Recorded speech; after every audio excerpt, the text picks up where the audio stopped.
Presiden Rusia Vladimir Putin memberikan penghargaan kepada seorang narapidana yang ikut wajib militer dan perang di Ukraina.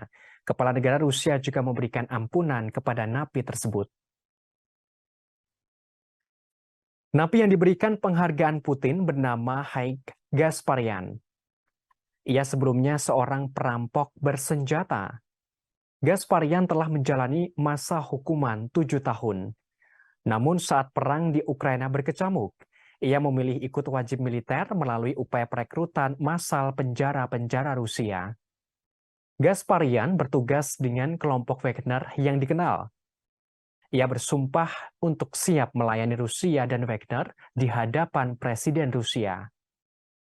Gasparyan sempat tampil di barisan tentara di sebuah acara di Rostov-on-Don saat Tahun Baru. Saat itu Putin berkunjung dan hadir dalam acara tersebut.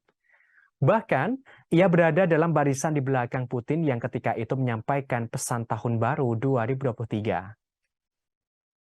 Sebagaimana diketahui, dalam operasi militer khusus ke Ukraina, Putin bekerja sama dengan Wagner yang dipimpin Yevgeny Prigozhin. Kemudian Prigozhin mengembangkan pasukan yang menakutkan untuk membantu tentara Putin yang berjuang dalam perang melawan Ukraina. Prigozhin merekrut sekitar 40.000 tahanan. Mereka dijanjikan pengampunan penuh dari hukuman yang sedang dijalani jika mereka dapat bertahan 6 bulan di medan pertempuran.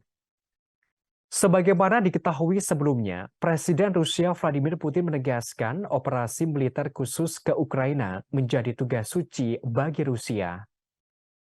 Ia menekankan perang di Ukraina diluncurkan demi kedaulatan Rusia.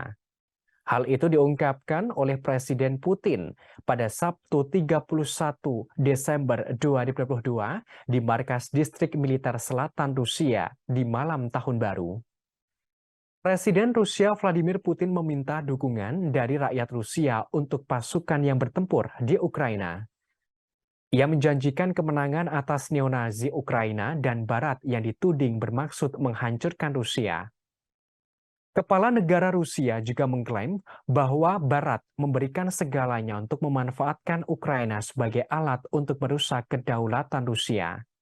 Bahkan, Putin menyebut Barat sebagai pihak munafik soal perdamaian.